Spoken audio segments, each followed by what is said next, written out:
Será que a banha de porco que nós compramos em supermercado é boa? O que nós devemos comer logo após o jejum? E será que eu já utilizei anabolizantes? Essas e outras perguntas eu vou te responder agora neste vídeo.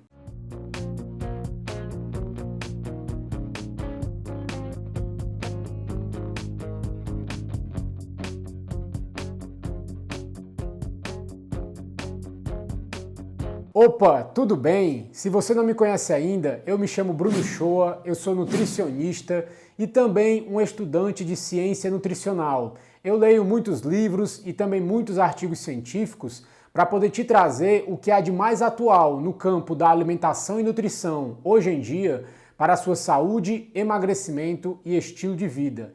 E o vídeo de hoje é mais um O Shoa Responde, um vídeo onde eu trago perguntas que vocês me fizeram e respondo aqui em formato de vídeo, de uma forma sincera e mais clara possível, porque às vezes não dá para responder de uma forma tão clara dependendo da pergunta, porque a resposta vai ser um pouco complexa, mas eu vou dar o meu melhor aqui. Mas antes de mais nada, antes que você esqueça, eu já vou te pedindo para deixar o seu like, se inscrever no canal e ativar o sininho, para sempre que saírem vídeos novos, você ficar sabendo. E também, quando você faz isso, me ajuda muito a levar essa informação ao máximo de pessoas possíveis. E a primeira pergunta é do Lumiários.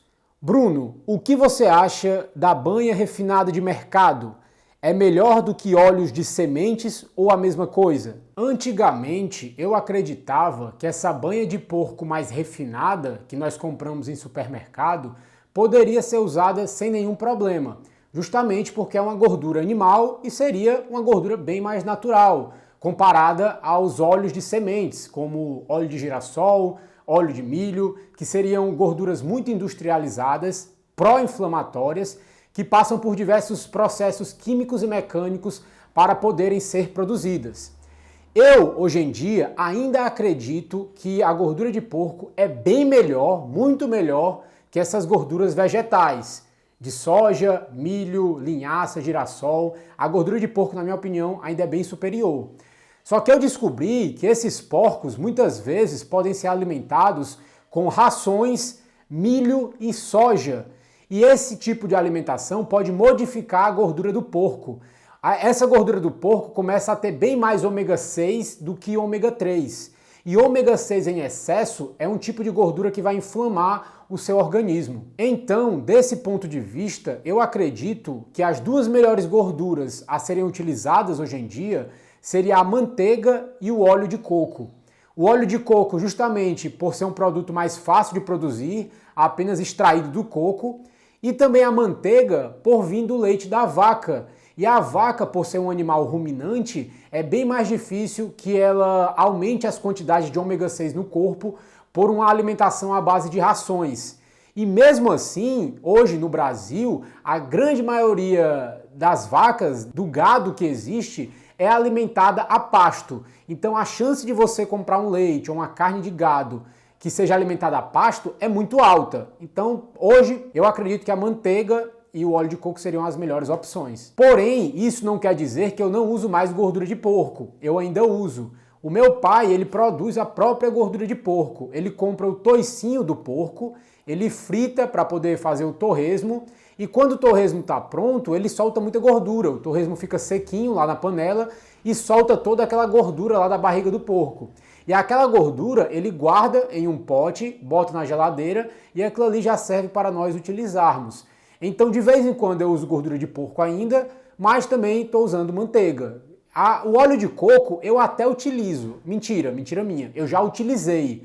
Só que depois de um mês usando óleo de coco, tudo tinha gosto de coco. E eu até gosto de coco, mas um mês com gosto de coco em tudo, eu acabei enjoando. Então, por conta disso, é difícil eu utilizar óleo de coco hoje. Eu estou mais na gordura de porco e na manteiga. Mas com aquela ressalva que eu falei mais cedo. A gordura de porco, dependendo do tipo de porco, de como ele foi alimentado, pode ser um tipo de gordura também mais inflamatória. Vai ter uma quantidade maior de ômega 6. Justamente porque o porco estava consumindo soja, milho ou ração. E como a gordura de porco que nós compramos em supermercado é um tipo de gordura mais refinada, entre aspas, porque provavelmente veio de uma indústria grande, né, que está produzindo aquilo. Eu acredito que os porcos que a indústria utiliza para pegar essa gordura são porcos alimentados com ração, milho ou soja, justamente porque é mais barato e é mais fácil você alimentar esses animais com esse tipo de alimento e até engorda mais os animais para produzir mais gordura.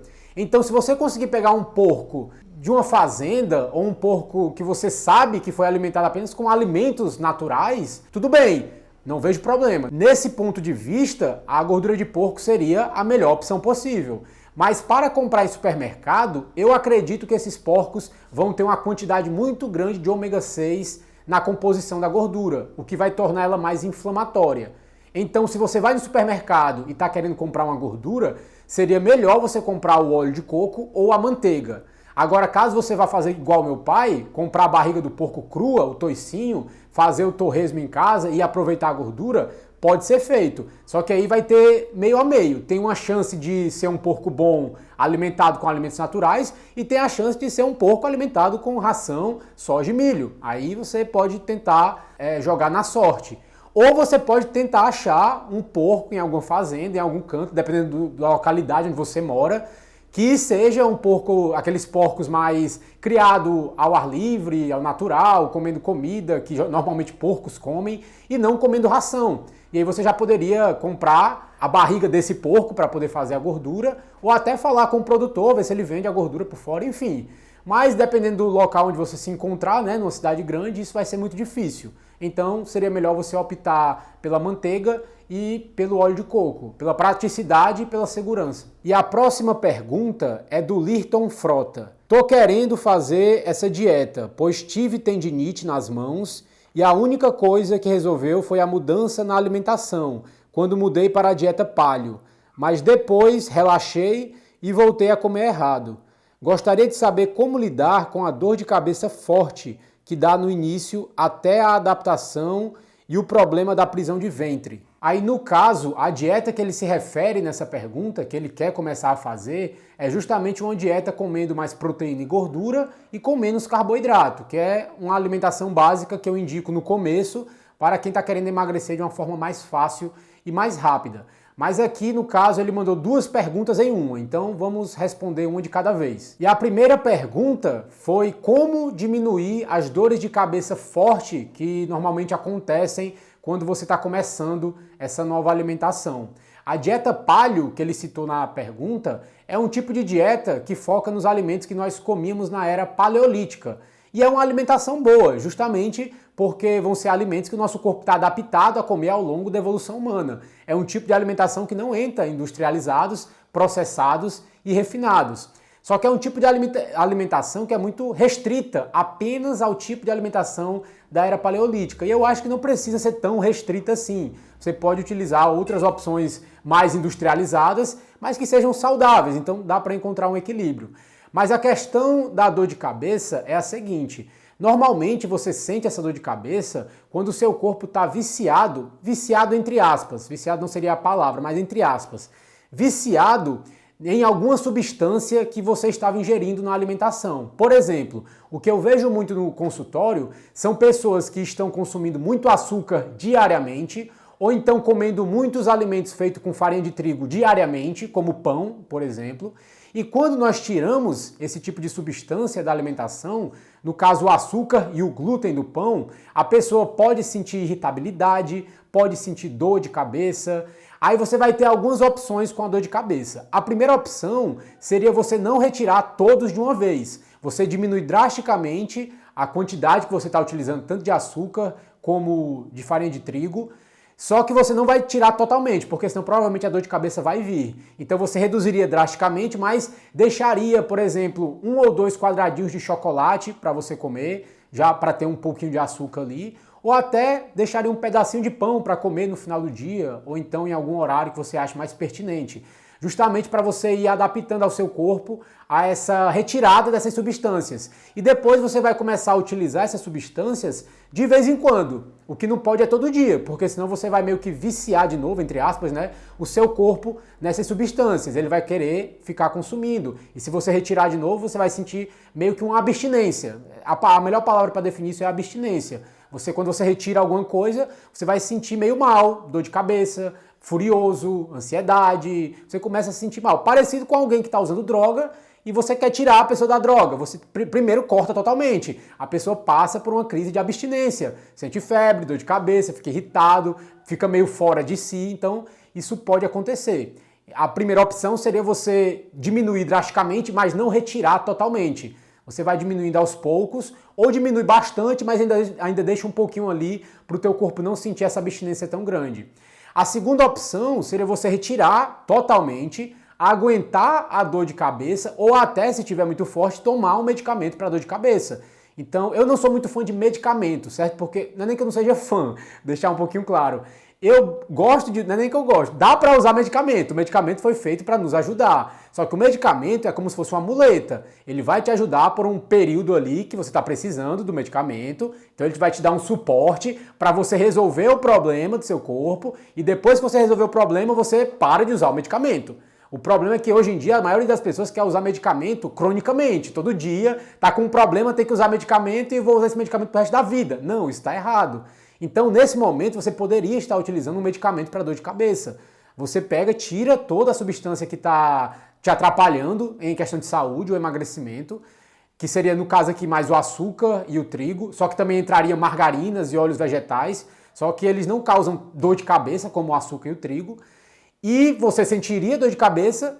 Se fosse pouca, não fosse uma coisa tão grande assim, você poderia tentar suportar. E se fosse uma coisa que realmente fosse difícil para você aguentar no seu dia a dia, você já utilizaria o remédio para dor de cabeça para estar te dando suporte nesse momento. E geralmente essa dor de cabeça dura no máximo 2 semanas. E depois passa, você consegue continuar normalmente. A cada semana que você passa com uma alimentação mais natural, nutritiva e que vai te dar mais saúde, mais fácil vai ficando. O começo é o mais difícil, acho que quase para tudo na nossa vida. O começo é mais difícil. A cada semana que você consegue estar passando, mais fácil vai ficando ao longo do tempo. Então o medicamento você utilizaria na primeira ou na segunda semana, dependendo do caso, e depois tentaria tirar ele e ver como é que seu corpo já está se adaptando. E provavelmente, depois da segunda semana, você já não vai estar sentindo mais nada. E a segunda parte da pergunta dele foi sobre a prisão de ventre. Como nós podemos resolver esse problema de prisão de ventre que pode acontecer em alguns casos? E realmente é verdade, algumas pessoas podem sofrer um pouco com prisão de ventre no início da mudança de alimentação, principalmente quando está seguindo uma dieta mais baixa em carboidratos. Só que isso pode acontecer, um dos motivos é que o seu corpo está absorvendo praticamente todos os nutrientes do alimento que você está consumindo e quase nada está sendo jogado para fora.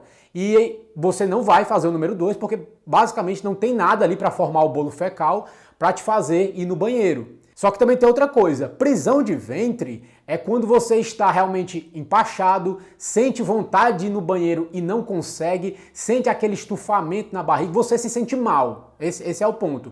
Prisão de ventre, você não está bem, você sente que não está bem, quer ir no banheiro e não consegue. Isso é caracterizado como prisão de ventre.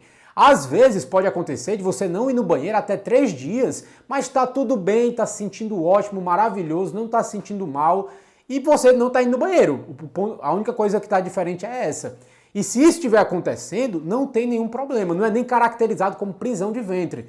Normalmente prisão de ventre é caracterizado com 4 dias sem ir no banheiro e você sente algumas condições no seu corpo que não estão normais. Você meio inchado, você se sentindo estranho, então vamos primeiro caracterizar o tipo de prisão de ventre, certo? Às vezes não pode nem ser prisão de ventre. Pode ser que simplesmente o seu corpo não formou o bolo fecal ali, não tem nada para jogar para fora, então ele está esperando formar uma quantidade ideal para poder ir fazer o número 2, porque quase tudo está sendo absorvido como nutriente. Esse é um dos pontos. Outro ponto também que pode acontecer é que quando você faz uma alimentação mais baixa em carboidratos, normalmente o seu organismo joga toda a retenção hídrica para fora. Então toda aquela água que estava retida no seu corpo está sendo eliminada. E junto com a água, normalmente ele começa a eliminar sódio.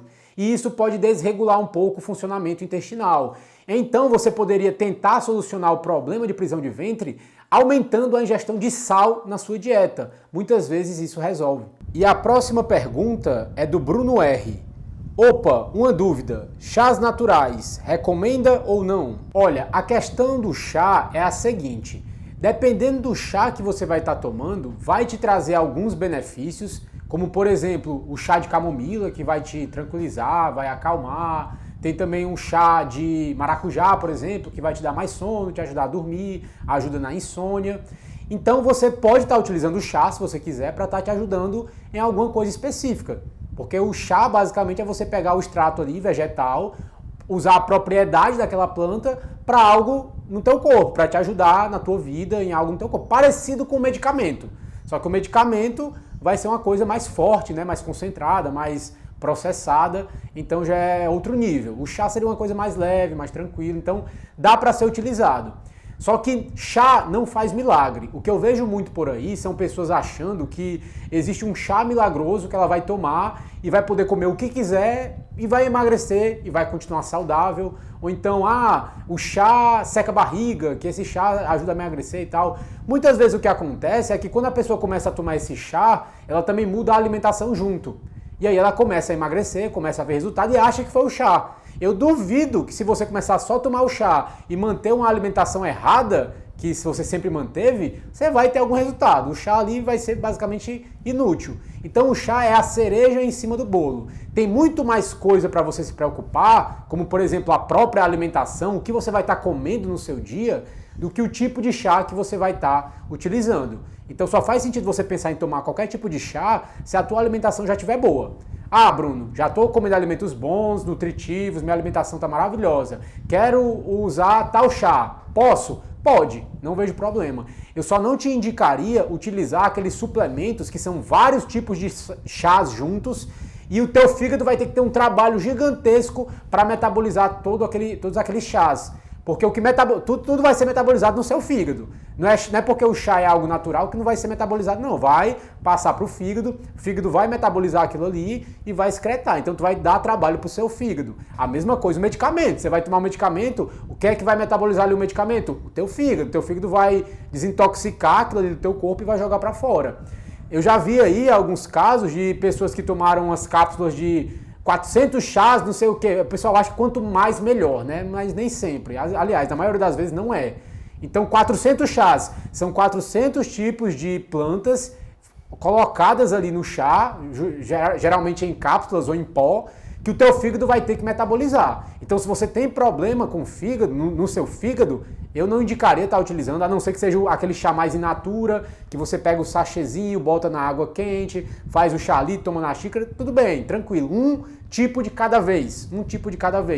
Agora evite suplementos com vários tipos de chás ao mesmo tempo, porque aí vai dar um trabalho muito grande para o teu fígado, provavelmente não vai estar te ajudando em muita coisa, e o ideal seria você pegar, estou com problema de sono, vou tomar um chá de maracujá, maravilhoso. Quero tentar perder gordura mais rápido, vou tomar um chá de canela. Beleza, pode ser que ajude. Não vai ser a coisa que vai te dar mais resultado, mas pode ser que auxilie. Mas, no geral, tentar utilizar o chá de uma forma estratégica. Não usar de forma irresponsável, porque aí pode acabar afetando sua saúde e, às vezes, muitas vezes, você está até se iludindo, gastando rios de dinheiro em chás, enquanto sua alimentação nem está boa, você nem está comendo os alimentos que deveria estar comendo, você não está fazendo uma dieta boa para o seu metabolismo e está usando chá meio que para nada, está jogando dinheiro fora. Então, pode usar chá. Até recomendo para algo específico. Para insônia, ou para te deixar mais calmo, para te fazer relaxar, para trocar pelo café. Às vezes você tem um vício por cafeína, né? Vício entre aspas de novo, um vício por cafeína, quer tomar café a todo momento. Às vezes você pode estar substituindo o café pelo chá, então dá para ser usado o chá de forma estratégica e com consciência. A próxima pergunta é do Vitor Marcelo. Fala Bruno, beleza? Quando a pessoa vai sair do jejum, o primeiro macronutriente que foi ingerido faz alguma diferença ou a alimentação no todo é que realmente importa? Então, o que acontece? A alimentação ao todo, ao longo do seu dia, ao longo da sua semana, ao longo do seu mês, é o que importa, certo? O que mais importa é o que você faz na maior parte do seu tempo. Não o que você faz nas exceções. Então, se na maior parte do seu tempo você está se alimentando bem, com alimentos de qualidade, alimentos nutritivos, é isso que vai te deixar saudável, é isso que vai manter seu peso ao longo do tempo, é isso que vai te fazer ganhar massa magra. Então, o mais importante é a alimentação no geral, que você faz na maior parte do seu tempo. Só que tem um pequeno detalhe, que é sobre o jejum. eu não te indicaria a comer qualquer tipo de alimento quando terminasse o jejum, logo após o jejum. Porque depois do jejum, o seu corpo está ávido por nutrição. Você passou um período ali mais longo sem comer, ele está catabolizando ali muita gordura, talvez um pouquinho de proteína, também pegando um pouco ali de tecidos que não estão otimizados no corpo, que seria a tal da autofagia. Então, qualquer tipo de nutrição, nutriente que você ingerir, vai ser absorvido com muita facilidade e eficiência. O que eu te indicaria era logo após o jejum, você ter uma refeição boa e nutritiva. Logo para nutrir o teu corpo. Se você estiver catabolizando um pouquinho de massa magra, se a tua alimentação estiver boa, não precisa se preocupar em catabolização de massa magra, porque o corpo vai preferir catabolizar a gordura do que a massa magra, porque é óbvio, né? Massa magra é algo difícil para ele manter e conseguir. Então ele vai utilizar primeiro a gordura, se a tua alimentação já estiver boa. Só que se você passar um período muito longo, pode ser que ele comece a pegar um pouquinho de massa magra, um período muito longo em jejum, porque o nosso corpo ele se alimenta de basicamente proteína e gordura, Então, se não tiver da alimentação, ele vai comer o próprio corpo, a proteína e a gordura do próprio corpo. Então, nesse período de jejum, ele está catabolizando muita gordura, se a tua alimentação já estiver boa, esse é o primeiro ponto. Não faz sentido você fazer jejum com alimentação ruim, porque você só vai perder a massa muscular, é o contrário, vai dar um tiro no seu pé. Então, melhora a alimentação, faz jejum, porque aí ele só vai catabolizar mais gordura, basicamente quase nada de massa magra, ou nada de massa magra. E aí depois, quando você for quebrar o jejum, você tem que ter uma alimentação muito nutritiva, porque o seu corpo, como vai estar ávido por nutrientes, vai estar querendo ali consumir qualquer coisa que tiver ao alcance dele, ele vai pegar esses nutrientes e utilizar da melhor forma possível no teu organismo. Tanto para ganho de massa magra, e é até por isso que eu gosto de treinar em jejum, aí logo após o jejum eu faço uma refeição reforçada para me ajudar no ganho de massa magra, e também para nutrir teu corpo todo de uma forma muito eficiente. Não faz sentido você utilizar uma refeição ruim, como por exemplo uma pizza, um sorvete ou qualquer outra dessas besteiras que nós comemos no nosso mundo moderno, depois do jejum, logo após o jejum, para quebrar o jejum. Não faz sentido, porque ali vai ter muita caloria, mas pouco ou nenhum nutriente. Então você até consegue energia ali para o teu corpo, para quebrar o jejum, mas não vai ter nutriente. Então como não vai ter nutriente, ele vai ter que tirar nutriente de algum canto. E geralmente de onde é que ele tira nutriente? A maior fonte de nutrição são as proteínas. Então ele vai começar a queimar a tua massa magra. Então logo após o jejum, coma um alimento nutritivo, coma uma refeição reforçada e nutritiva. Depois você pode comer alguma besteira, se for o dia de você comer algo mais errado, aí tudo bem, mas logo após o jejum, não indicaria você comer nenhum alimento mais processado, refinado ou industrializado, justamente porque não vai ter nutrientes, basicamente não vai ter nutrientes, então para o seu corpo vai ser muito ruim. Ah, só um detalhe para deixar claro aqui, eu falei mais cedo que o nosso corpo se alimenta de proteína e gordura, né? Se não tiver da alimentação, ele vai começar a queimar do próprio organismo. E isso faz muito sentido para você comer proteína, para ele queimar a proteína da comida e não queimar a sua proteína muscular. Mas aí você também poderia pensar assim, Bruno, então eu vou parar de comer gordura porque ele também vai começar a queimar gordura. E é verdade, também faz sentido. Só que é exatamente por isso que eu não indico que você está botando gordura em todo canto. Porque tudo bem você comer gordura, mas tem gente que acha, não, vou emagrecer comendo gordura. Aí toma um café, taca óleo de coco, taca manteiga. Aí vai comendo não sei o quê, bota manteiga e óleo de coco, bota muito mais gordura do que deveria estar comendo. E aquela gordura extra que você está comendo, teu corpo vai estar usando como energia e vai queimar menos gordura estocada. Isso também acontece.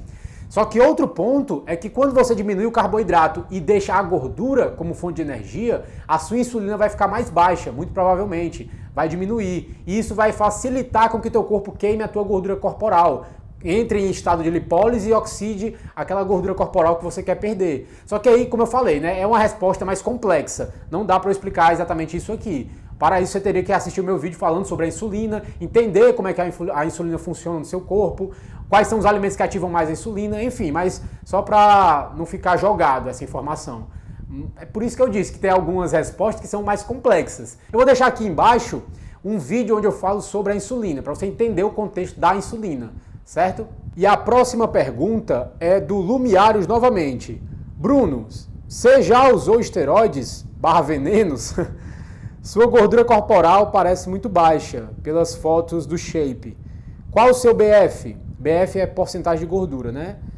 E qual você considera uma porcentagem saudável tipo uns 10%? Bem, e nessa pergunta ele fez 3 perguntas em uma, né? Então vamos lá também responder por partes. A primeira pergunta é se eu já usei esteroides/venenos. E a resposta é não, eu nunca utilizei e hoje em dia é que eu não vou utilizar mesmo. A minha sorte foi que na adolescência eu não tinha dinheiro para isso. Porque eu estava nessa matrix, enviesado nessa linha de esteroide. Ah, quer crescer, quer definir a barriga, tem que usar esteroide. Na minha adolescência eu tinha até vontade, porque eu era um ignorante, eu era uma pessoa leiga, não entendia muito. E adolescente, né? Adolescente geralmente é idiota. Não estou te chamando de idiota se você for um adolescente, mas se você for um adolescente e daqui a 10 anos, você vai ver que você era bem mais idiota do que você é agora, basicamente. Então, quanto mais tempo você vai passando, você vai evoluindo, né, crescendo, aprimorando suas ideias. E hoje em dia, eu sou totalmente contra o uso de esteroides anabolizantes, porque é uma coisa que vai fazer mal à sua saúde, vai influenciar a sua saúde. E o meu ponto aqui não é só emagrecimento, estilo de vida e boa forma. Também é saúde. Eu sempre foco na questão da saúde. Então não faz sentido você utilizar, ou até mesmo eu utilizar, alguma substância que vai estar piorando a tua saúde, vai estar te deixando mal ao longo do tempo. E daqui a 10 anos tu vai se arrepender de ter feito isso por uma coisa momentânea que você achou ali que ficaria legal. Totalmente estético, é um pensamento estético. O que você vê com aqueles caras com anabolizante, você consegue natural. A maioria, né? Alguns é difícil. Aqueles bodybuilders que são 112 quilos só de músculo, eu acho bem difícil você conseguir natural. Muito difícil, aliás. Mas você consegue um corpo legal, sem utilização de nenhum produto desse que vai estar afetando sua saúde. Só que vai dar trabalho, você tem que ter mais disciplina, e a maioria das pessoas não quer ter trabalho, a maioria das pessoas não quer esperar, não quer ter disciplina. A maioria das pessoas quer tudo para hoje, para ontem. Aí realmente utiliza anabolizante, esteroides, ou usa algumas outras coisas, né? Enfim. Mas tudo isso que você utiliza, que você pensa em utilizar, ou as pessoas que utilizam, vão estar afetando a saúde, certo? E principalmente de uma forma negativa. Tudo bem você utilizar com acompanhamento médico, mas se você já tiver uma deficiência de algum tipo de hormônio corporal. Por exemplo, tem algumas pessoas que elas suplementam, não sei nem se a palavra é suplementar, mas elas meio que injetam testosterona por fora, com acompanhamento médico. Mas aí, qual seria o caso saudável?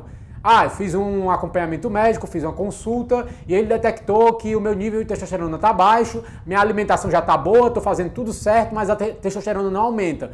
Pode ser que por algum problema genético o seu corpo não consiga produzir tanta testosterona assim, por algo que você fez na infância ou ao longo da sua vida, não sei. Aí tudo bem, você ter esse aporte de testosterona por fora para estar te ajudando. Mas você é uma pessoa que nem melhorou a tua alimentação, nem tentou melhorar de forma natural, e já está pensando em botar testosterona, injetar testosterona, hormônio para aumentar a massa magra de forma rápida, olha, isso vai afetar a tua saúde de uma forma muito ruim. Então eu não indicaria. Eu não faria, né, mas nunca, a não ser que alguém me obrigasse, me amarrasse na cadeira e injetasse mim, tudo bem, não teria opção, mas por vontade própria não faz nenhum sentido. Salvaguarda aquelas pessoas que trabalham com isso, né? Os fisiculturistas, que seria, acho que, a única opção viável. Porque se você é um cara que é um fisiculturista, você está competindo com pessoas que já estão usando isso, e você quer ser um vencedor, provavelmente você vai ter que usar isso também. Aí até faz sentido na minha cabeça. Mas aí a pessoa já vai fazer isso sabendo que ela está trocando vida por estética. É basicamente isso. Toda vez que você vai usar um hormônio de uma forma irresponsável ou usar algum esteroide para poder crescer mais rápido, ficar forte mais rápido, você basicamente está trocando vida por estética, certo? Para ficar na sua mente. Troca vida por estética. Tem até um anime que eu assisti, esse aqui, não sei se... A maioria não assistiu anime não, né? Mas esse anime aqui é Hunter x Hunter. Que tem um personagem lá que ele, pra ficar muito forte, ele abdica da vida dele. Ele troca toda a vida e fica lá, gigante, forte, poderoso. Ele trocou vida por poder. A pessoa que usa esteroide anabolizante troca vida por estética. E é uma estética que nem é a longo prazo. Você vai ficar com aquela estética ali um tempinho, mas não é para sempre não. E aí depois o teu metabolismo está todo desregulado, você lá na frente pode ter problemas renais, problema no fígado, é uma possibilidade. É todo mundo que tem, Bruno? Não, não é todo mundo que tem, mas isso não quer dizer que você não possa ter. Então são coisas que você tem que pensar, né, antes de usar esteroides anabolizantes para estética, fins estéticos, né, ficar mais forte, sarado, enfim. Melhor mudar a alimentação e ter disciplina. Para a sua saúde é a melhor coisa possível e é uma coisa que você vai sustentar de uma forma mais longa, né, mais durável. Aí a segunda parte da pergunta dele é qual o meu BF? body fat, porcentagem de gordura corporal, né? Body fat, gordura corporal, enfim. E a minha, hoje em dia, tá um pouquinho mais alto. Eu voltei a treinar segunda-feira passada, me alimentar melhor para perder gordura, porque eu tava meio desleixado, tava comendo muita besteira no final de semana, tava comendo umas besteirinhas também na semana quando aparecia ali, tava comendo bastante carboidrato até, porque eu tava com o objetivo de engordar, eu tava querendo fazer um antes e depois, aí eu, não, vou ficar um pouco mais desleixado mesmo para engordar, porque eu tava querendo engordar mesmo, ficar um pouquinho mais gordinho, para agora voltar à minha alimentação normal, voltar aos meus treinos e fazer o antes e o depois, que eu já fiz uma vez, vou até mostrar aqui para vocês. O antes aqui e o depois aqui, ó. Isso aqui foi um antes e depois que eu já fiz uma vez. E provavelmente foi essa foto aqui que ele viu e eu tava com uma porcentagem muito baixa de gordura. Aqui eu devia estar com uns 8% de gordura, por aí, volta de 8% de gordura. E agora, hoje em dia, eu devo estar com 10, 11, 12, tô com uma porcentagem bem mais alta. E eu tô querendo fazer de novo esse antes e depois. Só que dessa vez eu tô fazendo diferente. Eu tô fazendo uma foto por dia. Todo dia eu tô tirando uma foto. Aí quando eu chegar no corpo que eu quero, eu vou fazer meio que um time-lapse, né, de todas as fotos ao mesmo tempo, passando de uma vez, para vocês verem a diferença no corpo, as mudanças no corpo ao longo dos dias. Eu tô tirando fotos também das comidas que eu tô fazendo e tô anotando também como é que tá sendo minha alimentação semana a semana. O que é que tá dando certo, o que é que não tá dando certo, minhas dificuldades, as dificuldades que eu tenho, que todos têm e que você pode estar passando também e como passar por isso. Eu vou trazer isso em um próximo vídeo. Não agora, quando eu chegar no corpo que eu quero. Mas no caso, a minha porcentagem de gordura antigamente estava nos 8%, por volta de 8%. E hoje em dia deve estar uns 12%, eu acredito que entre 10 e 12, por aí. Ah, só um detalhe, eu acho que não é 12 não, eu acho que é 14%, certo? Eu até fiz aqui a medição, me dá um minuto, deixa eu olhar aqui no meu celular. Porque eu tenho uma balança de bioimpedância, então na primeira semana eu me pesei, né? Ela me dá também a porcentagem de gordura. Na segunda semana eu me pesei de novo, na terceira, enfim, eu tô me pesando uma vez a cada semana. Pronto, a minha gordura corporal, quando eu comecei essa nova estratégia para perder gordura, no dia 0, no caso, né? Tava em 14,6%. Vamos arredondar para 15 aqui, certo? 15% de gordura corporal. E quanto de subcutânea? A subcutânea seria a gordura que fica entre o músculo e a pele. É aquela gordura que você quer perder para ter mais definição muscular. A minha subcutânea tava em 9,2. 9,2. Normalmente, para essa foto aqui, que eu tava bem mais forte definido, eu acredito que eu devia estar com uns 12 ou 11% de gordura corporal e uns 7 ou 8% de subcutânea, mais ou menos isso. Só que também eu estava com bem mais massa magra, Então vocês vejam que a porcentagem de gordura não é tão diferente assim não, mas às vezes 1, 2, 3% de gordura faz uma diferença gigantesca, principalmente quando você já está com um percentual de gordura baixo. Porque quanto mais baixo fica o percentual de gordura, mais difícil fica para você conseguir perder essa gordura. O corpo vai criando mais dificuldade. Quando você tem muita gordura para perder, você geralmente perde mais rápido. Vai perdendo ao longo do tempo, vai ficando mais difícil. Isso é normal. E a terceira parte da pergunta que ele fez foi qual seria um percentual de gordura saudável. E esse percentual vai depender muito do seu sexo, se você é homem ou mulher. Vai depender também da sua idade, certo? Quanto mais velho você é, percentual ele vai aumentando, porque você acumula normalmente mais gordura com o tempo. Então o percentual depende de cada pessoa. Só que o homem, vou te dar aqui as quantidades mínimas, certo? Menos de 7% para homens já é prejudicial. Então aquele pessoal de fisiculturismo que vai até 3%, 4%, eles vão para se apresentar lá, mas depois eles aumentam, porque ter menos de 7% não é muito bom para os homens.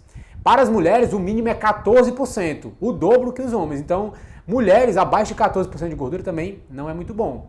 E você ficar na média ali de, por exemplo, para homem, o mínimo é 7. Então, você ficar numa média de 10, tá maravilhoso, tá ótimo. Pode até ser um pouco mais, 12, 13, 14, 15, tranquilo, certo? Eu não vou lembrar de cabeça aqui a porcentagem máxima, certo? Mas uma média aí de, para homem, de 10 a 15% de gordura, tá maravilhoso. Para mulher, uma média aí de 15 a 20%, tá maravilhoso também. Então, se você for homem ou mulher, independente da idade, se mantiver essa média aí, tá ótimo. Só que, como eu falei, quanto mais tempo passa, quanto mais idade você tem, mais fácil fica para acumular gordura. E esses parâmetros aí vão variando um pouco. Mas se você não tiver mais que 50 anos, manter uma média aí para homens de 10 a 15 tá ótimo e para mulheres de 15 a 20 também tá ótimo. Mas por enquanto foram essas perguntas. E se você também tiver alguma pergunta a me fazer, ou tiver alguma dúvida e quer que eu te responda, deixa aqui nos comentários que eu vou estar avaliando depois e tentando trazer para futuros vídeos. E o caso de sucesso de hoje é uma das minhas pacientes, a Angélica. Ela perdeu 7,2 quilos em 46 dias, mais ou menos 1,1 kg por semana, comendo alimentos saudáveis, naturais, na quantidade que ela queria e sem passar fome. Parabéns, Angélica! Bem, pessoal, mas por enquanto é isso. Eu espero que você tenha gostado do vídeo, espero que ele tenha te ajudado de alguma forma. E se você gostou ou ele te ajudou de alguma maneira, já deixa seu like aí, também compartilha com algum amigo seu, que já vai estar me ajudando bastante. Mas eu vou ficando por aqui, a gente se vê no próximo vídeo, um abraço e tchau!